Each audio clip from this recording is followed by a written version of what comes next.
Hi everyone, welcome to the next lecture in our hit series on PSIR means. इस video में हम बात करेंगे रियलिज्म की। अब realism topic is very very important. अगर हम पेपर 2 की बात करें, हर साल there will be one question, चाहे वो पूछे कि रियलिज्म या मार्क्सिज्म में कौन सा ज्यादा इंपॉर्टेंट है, रेलेवेंट है, या फिर पूछता है ऑफेंसिव वर्सेस डिफेंसिव रियलिज्म बताओ। फिर वो क्या पूछता है कि मॉर्गेंथ्यू के प्रिंसिपल्स को कंपेयर करो केनेथ वॉल्ट से। So in this video will be discussing everything about realism along with the PYQs. So let's start with it. शुरू करते हैं। सबसे पहले इंट्रोडक्शन देख लो रियलिज्म की। अब जब भी तुम्हारे पास 15 मार्कर या 20 मार्कर का क्वेश्चन आएगा ना, मोस्ट प्रोबेबली 20 मार्कर में, तो उसको इस कोट से स्टार्ट कर देना आंसर को अपने। Strong do what they have power to do and weak accept what they have to accept. ये कोट है थ्यूसाइडाइडस की। He is one of the intellectual forerunners of realism. अब रियलिज्म है क्या? Realism is the power view of international politics. It is a hegemonic discourse. वो बात करता है स्टेट सेंट्रिक व्यू की, and it is based upon Westphalian world order. ठीक है, सो ये हो गई हमारी basic definition of realism. It is a power view, state centric view. ठीक है, and Morgenthau, Hans J Morgenthau is known as father of realism. आगे देखेंगे why is known as father of realism. Alright, so ये हो गई हमारी definition, जिसको हम एज एन इंट्रोडक्शन यूज कर लेंगे। फिर अब फीचर्स ऑफ रियलिज्म क्या होते हैं उसको याद कर लेना। 3S। Security, that all state suffer from security dilemma. सबका पर्पस है अपनी सेल्फ हेल्प, और it is a state centric view of international politics. बस यही है फीचर्स। ठीक है, अब रियलिज्म क्या बोलता है? There is anarchy in international politics and the relations between states are inherently conflictual, and hence उनके पास एक ही ऑप्शन बचता है सेल्फ हेल्प के लिए, जिसके लिए दे मूव टूवर्ड्स पावर। ठीक है, अब हर स्टेट का पर्पस क्या है? अपना नेशनल इंटरेस्ट प्रोटेक्ट करना, that is sovereignty and territorial integrity. Alright, अब देखते हैं इंटेलेक्चुअल फॉररनर्स ऑफ रियलिज्म। तो रियलिज्म का origin can be trace to the works of these legends. सबसे पहले आते हैं कौटिल्य का मंडल सिद्धांत, सुन त्जू की आर्ट ऑफ वॉर, और थ्यूसाइडाइडस। थ्यूसाइडाइडस इज वेरी इंपॉर्टेंट। अब जो ये थ्यूसाइडाइडस ट्रैप है, ये क्या बोलता है कि जो एक रिविजनिस्ट पावर है एंड स्टेटस क्विज पावर है, उन दोनों के बीच में वॉर इज इनएविटेबल। ठीक है, अब जैसे हम देखें चाइना को, if China is a revisionist power, वो राइज करेगा, यूएस की हेजीमनी को चैलेंज करेगा, and US is status quo power. ठीक है, तो फिर USA will try to balance China, and Thucydides trap कहते हैं in this scenario there is a very high possibility and war is inevitable इस केस में। अब जब भी तुम्हारे पास पेपर 2 में कोई यूएस हेजिमनी, चाइना से कोई रिलेटेड क्वेश्चन आए, या कोई भी क्वेश्चन आए जैसे रशिया यूक्रेन वॉर का, तो उसमें ये जरूर एज अ थ्योरी लिंक कर बता देना कि थ्यूसाइडाइडस ट्रैप के according this this this. Alright, इसके अलावा they take inspiration from Machiavelli का रियल पॉलिटिक और डिसॉन द स्टेट, यानी कि नेशनल इंटरेस्ट के लिए एवरीथिंग इज अलाउड। फिर हॉब्स का security dilemma, that states can not avoid security dilemma. जैसे हॉब्स ने बोला था कि स्टेट ऑफ नेचर में सबके साथ सिक्योरिटी डिलेमा होता है। अब हम देखते हैं रियलिज्म की टाइप्स। सबसे पहली टाइप आती है classical realism, and this was given by Hans J Morgenthau, जिसे बोलते हैं हम फादर ऑफ रियलिज्म। ठीक है, इसे फादर ऑफ रियलिज्म इसीलिए बोलते हैं because he was the first person to give systematic view of international politics from realist perspective in his book Politics Among Nations. जहां भी रियलिज्म की बात हो, मॉर्गेंथ्यू का मेंशन कर देना, और उसकी बुक जरूर मेंशन कर देना कि origin can be traced Morgenthau के works politics among nation and father of realism. Morgenthau ने क्या बोला? ठीक है, मॉर्गेंथ्यू ने बोला that international politics is struggle for power, and here power is the means and power is the and.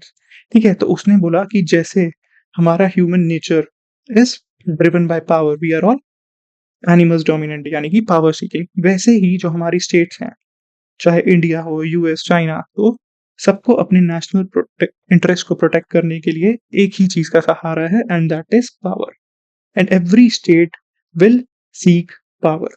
This is said by classical liberal Morgenthau. ठीक है, तो power is the means and power is the end. Alright, अब Morgenthau ने दिए हैं 6 principles of realism. जब भी classical realism की बात हो, या डिटेल में अगर क्लासिकल रियलिज्म पूछा होगा, तो इसको मेंशन जरूर कर देना डिटेल में, वरना इन जनरल इसको जरूर पासिंग रेफरेंस दे देना कि मॉर्गेंथ्यू के 6 प्रिंसिपल्स ऑफ रियलिज्म जो है वो रियलिज्म का बेस बनाते हैं। तो what are the 6 principles of realism? सबसे पहला है ह्यूमन नेचर। ठीक है, क्या कहते हैं ह्यूमन नेचर? एनिमल्स डोमिनेंटी। तो उसने क्या बोला? Just like humans states are also power seeking. फिर second, national interest. Power is an end and power is the mean. हर स्टेट को अपने नेशनल इंटरेस्ट में ही एक्ट करना है। प्लस फिर थर्ड आया nature of national interest. It is a highly dynamic concept and it is constantly changing. फिर fourth, relevance of ethics and moral principles. वो बोलता है कि pragmatism is ethics of power. The only thing that is important is power. तो international politics में और state के interest में there is no relevance of ethics and moral principles. फिर रोल ऑफ आइडियोलॉजी में he says that ideologies are masks to hide the real intentions. तो ideologies भी कोई रोल नहीं प्ले करती, ultimately it is the national interest. अब इसमें किसकी सिमिलैरिटी दिख रही है बताओ? फिर नेचर ऑफ इंटरनेशनल पॉलिटिक्स बोलता है last part that international politics is autonomous. इसको ना हम एथिक्स बोलेंगे, ना लॉ, या फिर ना ही इकोनॉमिक्स। जैसे लिबरल्स इसको चैलेंज करेंगे आगे, देखना। लिबरल्स क्या बोलते हैं? Complex interdependence, golden arches theory. ठीक है, तो रियलिस्ट का मानना है no, it is all about power, it is not neither ethics nor laws और इकोनॉमिक्स। अब इन 6 प्रिंसिपल्स ऑफ रियलिज्म जो मॉर्गेंथ्यू के हैं उनको याद करने का तरीका देख लो।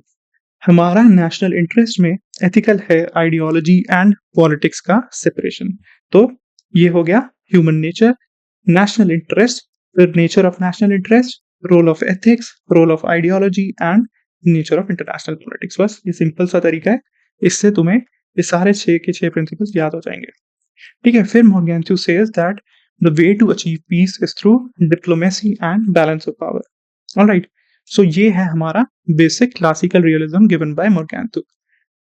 अब बोला जाता है या फिर इसकी सिग्निफिकेंस ऐसी देखी जाती है that entire theory of international politics is regarded as dialogue between Morganthau and his critics। अब ये जुमला तुम अगर क्वेश्चन डायरेक्टली पूछेगा क्लासिकल रियलिज्म का तो उसमें you can and it with this. ठीक है, बढ़िया सी ये कंक्लूजन बन जाएगी, वरना you can use it between your answer. अब क्लासिकल रियलिज्म का क्रिटिसिज्म किसने किया ये देखो। सबसे पहले क्रिटिसिज्म किया फेमिनिस्ट ने। फेमिनिस्ट में सबसे इंपॉर्टेंट है एन जे टिकनर। टिकनर दीदी ने क्या बोला? That ethics can not be separated from politics. उसने उन 6 के 6 प्रिंसिपल्स को एनालाइज किया और उसने अपने 6 प्रिंसिपल्स दे दिए, बट उनको डिटेल में हमें नहीं पढ़ने की जरूरत 6 प्रिंसिपल्स को। कोर आइडिया उसका यही है कि ethics can not be separated from politics, और उसने बोला कि नेशनल इंटरेस्ट को ह्यूमन सिक्योरिटी से ज्यादा प्रायोरिटी नहीं देनी चाहिए, विच मॉर्गेंथ्यू डिड। ठीक है, so this is the core criticism. इसके अलावा वही चीज बोली कि he has presented a masculinistic view of patriarchy। Alright, अब हम बात करते हैं second criticism. It is given by Stanley Hoffmann. Stanley Hoffmann ने बोला that this suffers from power monoism and his theory is neither normative nor empirical. फिर आता है हमारा third criticism. This is also very important. Structural realist है Kenneth Waltz. अभी आगे पढ़ेंगे व्हाट इज स्ट्रक्चरल रियलिज्म। तो उसने क्या बोला? That this realism is neither scientific. ठीक है, this realism is not scientific as human nature के बेसिस पर उसने बनाया है, क्योंकि उसने बोला ना एनिमल्स डोमिनेंटी है, तो जैसे ह्यूमंस आर एनिमल्स डोमिनेंटी वैसे ही स्टेट्स आर पावर सीकिंग। इसीलिए scientific theories can not be build upon human nature, ऐसा बोला केनेथ वॉल्ट ने। फिर उसने बोला कि इट इज रिडक्शनिस्ट। ठीक है, अब केनेथ वॉल्ट ने अपनी जब आगे थ्योरी देखेंगे दी तो he shifted from actor to structure level analysis. Alright, तो ये हो गया हमारा basic criticism of classical realism. अब ये तीनों तुम्हें याद होने चाहिए, इनके नाम भी और उनका बेसिक क्रिटिसिज्म। इसको आंसर में लिख के आना है हमें। ऑलराइट, ठीक है, अब चलते हैं आगे। अब हमारे रियलिज्म को आने लग गया एक चैलेंज। ठीक है, इसको चैलेंज को सॉल्व करने के लिए आए कौन? Kenneth Waltz. सबसे बड़ा चैलेंज आया during the period of detente. Detente क्या होता है? जब दोनों सुपर पावर्स थी यूएस और यूएसएसआर, उनके बीच में रिलैक्सेशन का पीरियड चल रहा था। तब क्या हुआ? एनपीटी वगैरह साइन हुई। ठीक है, तो दोनों के रिलेशंस नॉर्मलाइज होने लग गए थे। फिर there was a question mark on relevance of realism. तो केनेथ भाई आए। केनेथ भाई का पर्पस था to show that realism is a timeless system. और इन्होंने ये भी दिखाया था कि मोर्गेंथ्यू का जो प्रिंसिपल ऑफ रियलिज्म है उसमें कुछ फ्लॉज हैं, जैसे कि it was based upon human nature and it is reductionist. तो केनिथ वॉल्ट ने क्या बोला? केनिथ वॉल्ट को हम डिफेंसिव रियलिस्ट भी बोलते हैं, वो देखेंगे आगे क्यों बोलते हैं। तो उन्होंने बोला कि रादर दैन जो मोर्गेंथ्यू गए हमारे एक्टर लेवल एनालिसिस पे, हमें जाने की जरूरत है स्ट्रक्चर लेवल एनालिसिस पे। ठीक है। सो उसने दिखाया, he wanted to show that realism will never go out of relevance. उसने बोला कि जो स्ट्रक्चर ऑफ इंटरनेशनल पॉलिटिक्स है is such that nations have no options but to go for power politics. So we have shifted from actor level to structure level analysis. This is why this is known as structural realism या फिर scientific realism. Scientific realism क्यों? Because it is not based upon human nature, it is based upon structure approach. ठीक है, तो उसने structure of international politics या फिर structural analysis के basis पर है, that is why it is scientific. ठीक है। अब ये लाइन बहुत ज़्यादा इम्पोर्टेंट है, तुम्हारे आगे जो भी आंसर्स आएंगे 2B में या यूएस हेजेमनी चाइना पर, उसमें हमेशा ये लिख कर आना as per Kenneth Waltz, as per if you go by the wisdom of structural analysis या फिर as per structural realist Kenneth Waltz, structure of international politics is such that nations have no option but to go for power politics. ठीक है। फिर उसने क्या बोला? Structures constrain the choices and actors are not free to make the choices. तो जो हमारे inherent conflict आ रहे हैं that is because of structure of international politics. अब स्ट्रक्चर ऑफ इंटरनेशनल पॉलिटिक्स क्या बताया उसने? उसने बताया स्ट्रक्चर ऑफ इंटरनेशनल पॉलिटिक्स क्या है? Anarchy. There is anarchy in international politics and hence states have no options but to go for self help. Alright. Second structure is there is no functional differentiation. हर state को security चाहिए और everyone is thinking about their own survival. फिर capabilities होता है amount of power. अब जो states हैं they differ in amount of power. For example अगर रशिया देखें, US, China, India, every state has its own different amount of power. ठीक है। सो ये हो गया हमारा एक बेसिक स्ट्रक्चर। तो ये 3 स्ट्रक्चर उसने दिए इंटरनेशनल पॉलिटिक्स के, एंड इसमें सबसे प्राइमरी था एनार्की। ठीक है। अब उसने क्या बोला कि states are security maximisers, they want power to gain security. Hence, in international politics, power is the means and security is the end. तो ये हो गया हमारा नियो रियलिज्म की फाउंडेशन रखी केनिथ वॉल्ट्स ने। उसने बोला कि स्टेट्स आर सिक्योरिटी मैक्सिमाइजर्स, उनके लिए पावर क्यों जरूरी है? They want power to gain security, hence power is the means and security is the end in international politics. अपने आंसर्स में ये लाइन और ये लाइन एज इट इज उतार कर आना। ठीक है, ये लाइन हमेशा दिखनी चाहिए आंसर में। ऑलराइट। अब इसके बाद हमारा एक और इशू हो गया, और इसकी बुक का नाम भी याद रखना, the theory of international politics. ठीक है। अब इसके बाद आए हमारे मीरशाइमर भाई। अब फिर से हमारे रियलिज्म को चैलेंज आने लग गया। रियलिज्म में क्या इशू आया? अब हमारा चल रहा था पोस्ट कोल्ड वॉर पीरियड। ठीक है। पोस्ट कोल्ड वॉर में क्या हुआ? Complex interdependence. ठीक है। फिर there was a question mark on timeless wisdom because there was unprecedented level of cooperation. जो भी नेशन स्टेट से they were cooperating with each other, even US and USSR या फिर जो रशिया हुआ 1991 के बाद, they became closer for a while.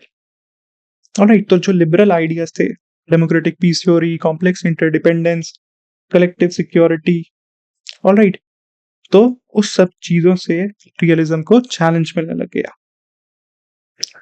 तो फिर से मीरशाइमर भाई आए रियलिज्म को बचाने के लिए। उनका भी सेम पर्पस था that realism is a timeless wisdom, it will never go out of relevance. उन्होंने बोला the tragedy of great power politics, ये 2001 में बुक लिखी, इस बुक का नाम याद रखना। According to Mearsheimer, the tragedy of great power politics is that the relations between nations are inherently conflictual. Nations cannot escape the security dilemma and hence war is inevitable. देख लिया अब हमने। This is given by Mearsheimer and this is also known as offensive realism. तो उसने बोला कि power जो ले रही है स्टेट, उस पावर का पर्पस क्या है? उस पावर का पर्पस है to gain preponderance. Power is the means and power is the end. Kenneth Waltz ने क्या बोला था? Power is the means and security is the end. States are security maximiser. उसने बोला, मीरशाइमर ने no, states are not security maximisers, they are power maximisers. उनका purpose है to gain power. ठीक है, the purpose is to gain power, and hence power is the means and power is the ends, and hence the nations have to be in continuous preparation for war.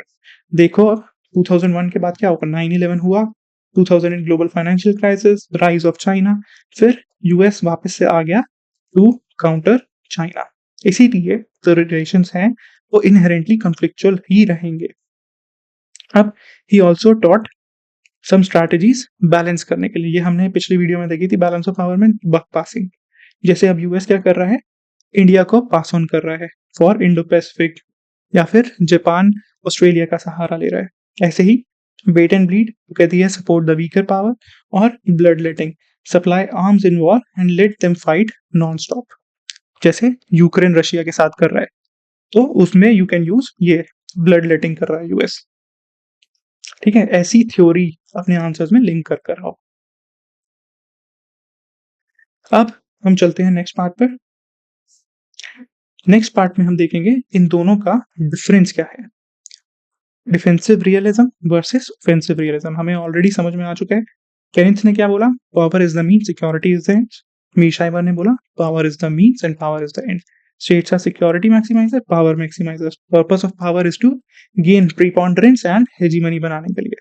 फिर Kenneth ने बोला power का purpose क्या है? For security है, और इसने बोला पावर चाहिए हमें ऑफेंस के लिए भी। फिर केनिथ ने क्या बोला? कितनी पावर होनी चाहिए? उसने बोला only to an extent necessary for security. On the other hand, मीरशाइमर ने बोला no amount of power is sufficient, unlimited power ले आओ। ठीक है, प्रीपोंडरेंस लेकर आओ। और इसने क्या फोकस किया? बैलेंस ऑफ पावर पर। तो ये है हमारा बेसिक डिफरेंस डिफेंसिव रियलिस्ट और ऑफेंसिव रियलिस्ट में। ऑलराइट, अब सिमिलैरिटीज भी है दोनों में। सिमिलैरिटीज क्या है? They both focus on structural analysis. It both, दोनों का पर्पस क्या था? यही दिखाना कि realism is a timeless wisdom. फिर दोनों ने क्या दिखाया? कि power struggle is a permanent feature in international politics, and दोनों ने सिमिलर assumptions ली with respect to international politics. So this is the similarities and these are the differences. अब स्ट्रक्चरलिस्ट का था रियलिज्म का, इनका क्रिटिसिज्म किसने किया? अब अपना आंसर लिखोगे ना तो उसको ऐसे ही, पहले भी मैंने बोला था मल्टीपल पर्सपेक्टिव से लिखना, ऐसे ही उसका क्रिटिसिज्म आएगा from multiple perspective. Post modernist होते हैं। पोस्ट मॉडर्निस्ट पता है? इंक्लूडिवलिटी टुवर्ड्स मेटा नरेटिव्स। ठीक है, पोस्ट मॉडर्निस्ट हर चीज को डिस्कोर्स बोलते हैं। तो उसने क्या बोला? एनार्की जो है that is also a discourse. की जो स्ट्रक्चर में बोल रहे हो एनार्की है, एनार्की कोई एनार्की नहीं है, that is a discourse by realist. ठीक है, फिर रिचर्ड एशले ने बोला anarchy problematic, it is problematic both theoretically and practically. इसको एज इट इज क्रिटिसिज्म को रट लो और अपने आंसर्स में उतार कर आना इसे। फिर सोशल कंस्ट्रक्टिविस्ट आए अलेक्जेंडर वेंट। उसने बोला anarchy is what state makes of it, it is a creation of realist. उसके बाद फेमिनिस्ट। फेमिनिस्ट क्या बोलते हैं? Everything is masculinist. तो उसने यही बोला कि पूरी की पूरी थ्योरी और कंप्लीट डिसिप्लिन भी मैस्कुलिनिस्ट है, इवन रियलिज्म इज मैस्कुलिनिस्ट। ठीक है, फिर इंग्लिश स्कूल के एक स्कॉलर होते हैं Hedley Bull. He has given the concept of anarchical societies. उसने बोला कि जो हमारा स्ट्रक्चर है इंटरनेशनल पॉलिटिक्स का, that is neither complete anarchy nor anarchical society, that lies somewhere in between both. इसका रीजन क्या है? इसका रीजन ये है because in the present time there are multiple organisation, जैसे यूएन बन गई, डब्ल्यूटीओ बन गया, आईएमएफ बन गया, ब्रिक्स बन गया।